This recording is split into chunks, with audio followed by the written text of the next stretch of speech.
Hey guys, it's bringing you another video. Now, welcome to a quick gameplay thoughts video. Sorry it's a bit delayed. I think this was actually released 5 days ago, but I actually had content already kind of planned for the upload and already uploaded. So I was like, I'll just record it when it's going to come out. So I'm actually recording this today and it's out today's second video. So I like doing these because it kind of gets you in the bit of the mind frame of what Riot is thinking. And I never think that's a bad thing. I think a lot of us sometimes get confused with what Riot thinks. So having a bit more of communication about it's a good thing. It's never a negative. So this is from Riot Axes, who is the lead designer for gameplay. And we're covering evolving preseason meta and some top issues in the game right now. So here we go. The intro is, hi folks, Riot Axes here, the lead designer of gameplay on League for a little over a year now, though some of you may know me from Set, Vex, Pantheon's rework, among other projects. I'm responsible for overseeing all the gameplay design on League, including the Champions team, new and champion updates, Summoner's Rift team, game balance, in-game systems, preseason development, etc. The modes team, ARAM rotating game modes, and game loop team, matchmaking, ranked, champ select, and related systems. Basically, while I don't work directly on these teams, I'm involved in mentoring the designers on the teams, and I work with the design leads on direction setting their work. So he's the peak of the pyramid, basically. He is in charge. You know, you have him at the top, and then below him, you've got basically the leads of each of those individual teams. So for that reason, I'll be writing most quick gameplay thoughts going forward. In this space, you will mostly see a discussion of the overall state of the game and larger projects we're working on. For example, discussions of lane agency, adjusting a class itemization, or our goals for new champion design. The sorts of topic you can look for here. I generally won't be talking about specific champion or item balance, but other devs will be chatting for them in patch notes, etc. So basically, we're getting a bit more of an overview of the philosophy of topics in League and design. So it's a good thing. You know, I think a lot of us are, I think the word would probably be frustrated with newer champions or newer reworks, that they are so ridiculously strong. So it would be nice if there's some explanation to that. And obviously one of the basic explanations to that specific topic is power creep. The older the game is, generally the fancier newer champions are, because they run out of mechanics to do. So when you've done most of the basic mechanics there is, you have to go more crazy, more advanced to have some type of difference. But yeah, there is very much a difference between new and old when it comes to champions. Or, you know, when you even talk about new, look at new Aurelion Sol. They are so much stronger than even their old counterpart. That's just really obvious. So anyway, uncertainty in the meta. So we have got, before getting into any specific topic, I want to note that there have been a lot of changes over the last several patches dating back to preseason. This means, that means that things are changing pretty fast in the meta game. It's always risky to discuss future priorities because they are subject to change themselves. New information may come to light that needs the needs of players can shift, etc. And that particularly true after this much change while things are still settling. With that said, here are a few things we're currently looking at. So firstly, bot lane meta. So let's start with that one.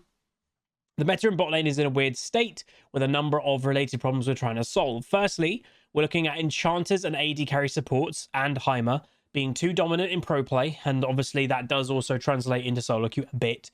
In the patch 13.3, we're looking to add some power into melee support picks. So the patch I think just happened or is happening, I can't remember.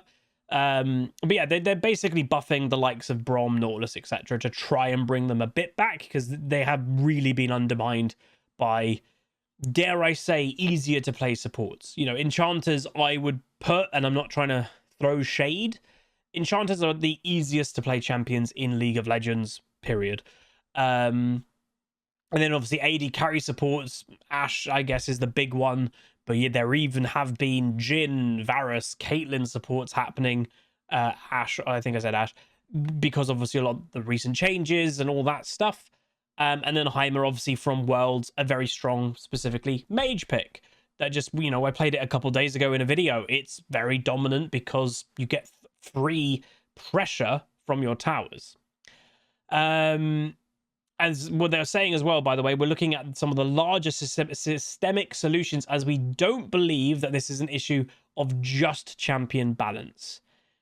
I mean, it is partially. Riot, though, I will say they obviously, this is Riot Axis. He's the top of the pyramid. He's not wanting just to like throw shade on any of his teams, because that's not what he'd want to do. He wants to, in theory, protect his staff under him, not throw them under the bus. I think a lot of people, including myself, aren't happy with the balanced team. I think they're doing a pretty poor job and have done for several years. You know, the best way to describe what I'd say the overall arching feel of the balanced team is it feels they don't play the game. Like, that is what it feels like. Some of the decisions that they've made is pretty obvious that they don't play the game, because you'd never make those decisions if you just played the game. Very weird, but we'll see. So the emerging meta of fast ganking bot lane in both high skill solo queue and pro play is on our radar as something that needs to be correcting. Besides looking at champions in the meta, we're also acting on Umbral Glaive and increasing early ward availability a bit this patch to help laners protect themselves, and are looking to trim some power from the jungle. We'll be actively monitoring the situation. So why has it become, and it is, you know, right now I'm in Master Diamond 1 MMR on EU West. It mainly, every game is determined by two roles, and that is jungle and AD carry. As a mid-main, it does feel a bit bad that my lane feels irrelevant, and a lot of the meta mid laners just roam bot lane because that's where you need to make an impact. Obviously now my second role, last year it was support, my second role now is actually jungle, because of how powerful jungle is. I have had a thought of, do I play AD carry? Because, you know, in my kind of power rankings of the roles, I would put jungle still as number 1, AD carry as second.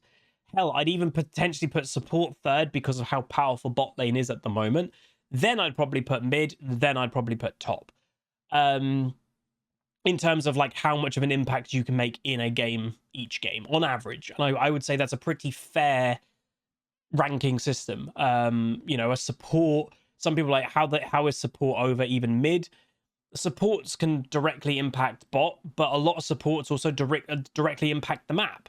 A lot of supports roam, especially to mid. Some even roam all the way to top lane. Some supports even go in jungle and invade jungle with their jungler. They have a lot more game agency and urgency than mid lane does, especially if you're playing a mage. Riot, obviously, at the beginning of the season did say we are aware of mages being not great in terms of... Because some people are like, oh, dude, some mages are really strong. You know, they're nerfing several mages. It's not the type of strength we're talking about. The type of strength of what mages aren't very good at is, if you get strong as a mage in mid lane, you do not have the same carry potential as a fed jungler or a fed AD carry or a fed top laner. You just don't. As a mage, you simply don't have that same absolute power that those other roles do. And that's where Riot have said we're going to try and do something about it, but they haven't said specifically when. But that is why, obviously, that we've gone off a tangent, but that is why jungling at the moment is just gank bot lane early, because those are the two strongest roles. I'm the jungler. If I get a kill or get an assist for my AD carry, the second strongest role, it's a win-win situation. Either the jungler gets strong or the AD carry gets strong. That also then translates into early plates more than any other role. That also translates into early dragons more than any other role. It just makes sense. So jungle power, obviously, is something I have said. Jungler's been the strongest role now for quite a while, and I think no one disagrees to that. It is. So the good of jungle is jungle Q health has significantly improved in a way that we think is likely to remain true even as we iterate. And the bad is jungle influence of the game is currently too high. It has been too high for at least 2 years, maybe 3, I would say. Particularly in how it expressed through fast ganking. So I will say, it is quite funny to me that, yeah, fast ganking is a problem at the moment, because when you even have champions like Master Yi doing fast ganking, you know fast ganking is arguably a bit too strong. Master Yi historically has always been a no gank, just power farm jungler, and now even he's fast ganking. It just gives you an idea how much more powerful that strategy is other than power farming. So changes to Yellow Trinket and Umbral Glaive, along with some tower buffs, should help laners defend themselves a bit better. And we're also doing direct nerfs to the role.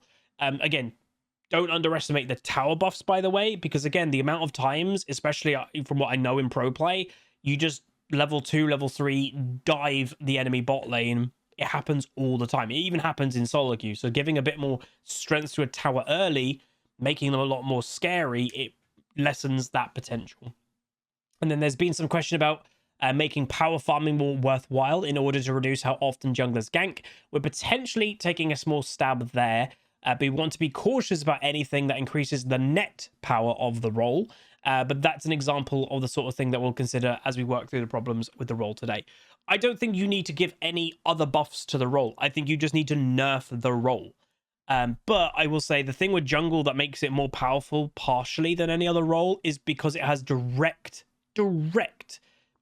connection between objectives.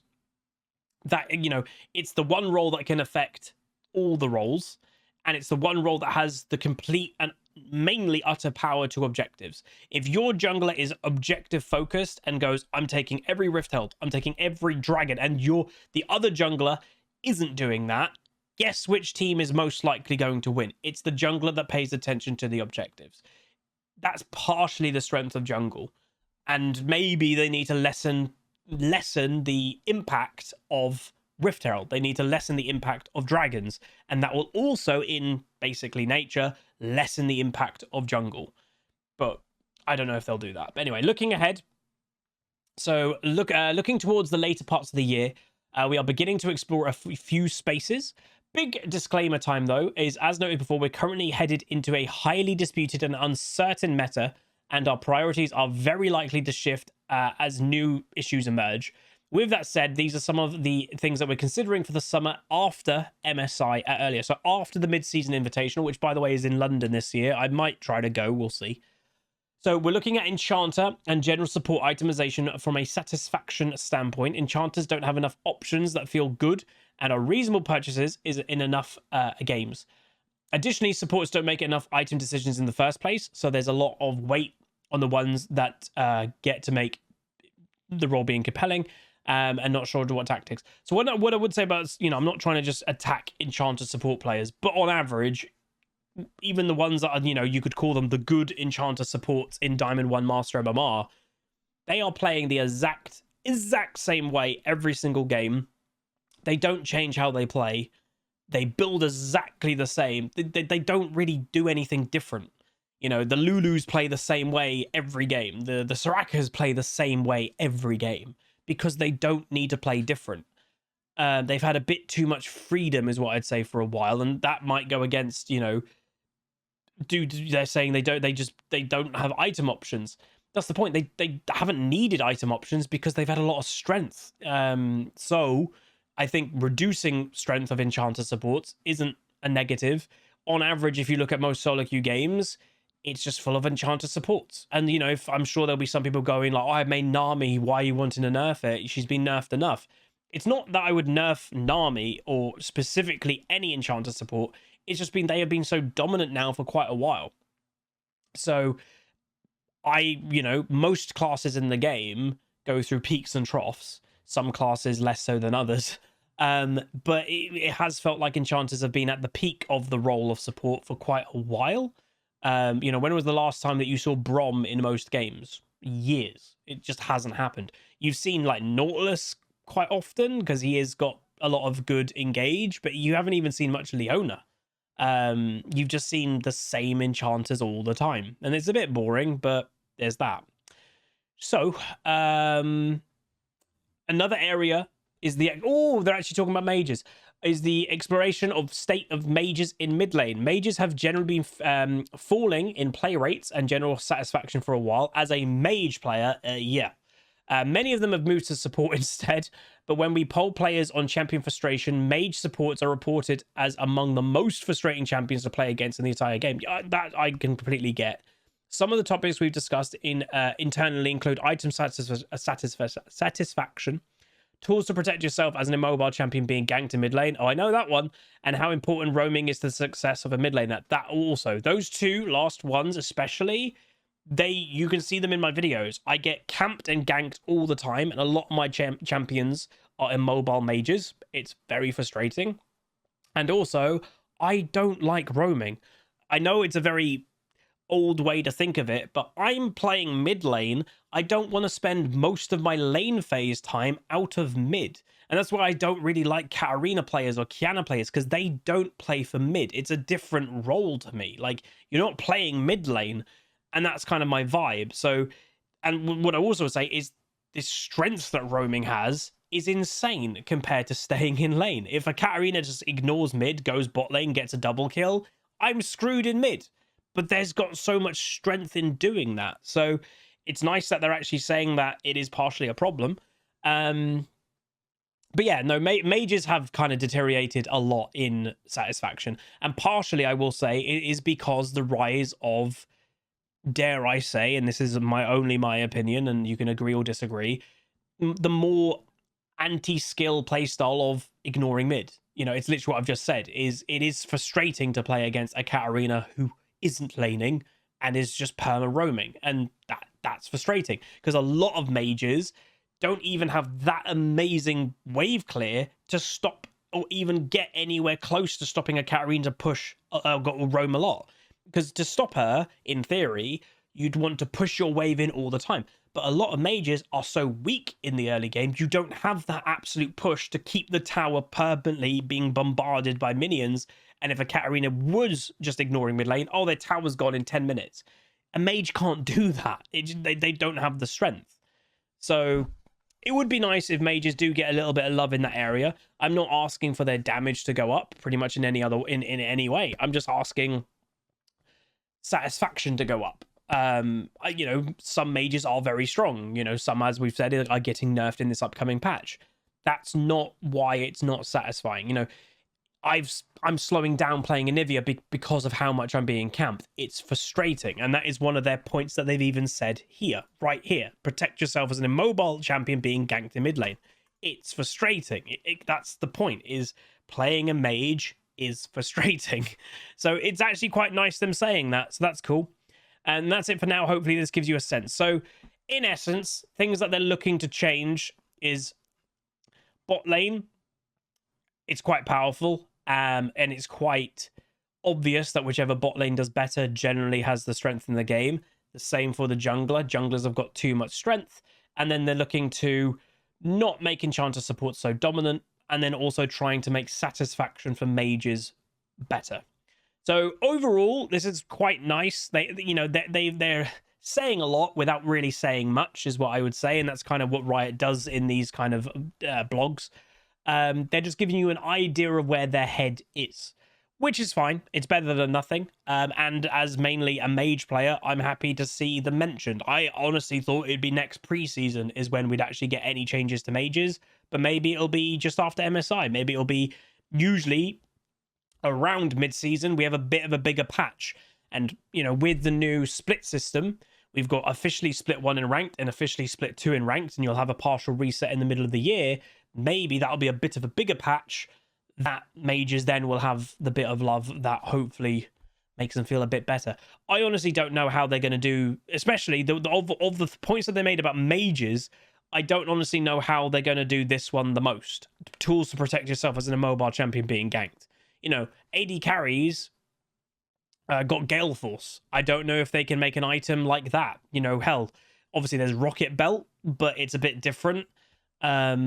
You know, there's no mana on that item, so it does rule out a lot of champions getting it. But I don't know if they could do that, which, again, I don't love that being the answer, but it has helped AD carries quite a bit. Like Jhin, who is a mobile himself, boom, he now has mobility. So, I don't know. We'll see. But anyway, that is going to be it. If you guys enjoy this quick gameplay thoughts, let me know what you think down below. But yeah, like the video, comment down below. See you guys next time. Peace. Call down.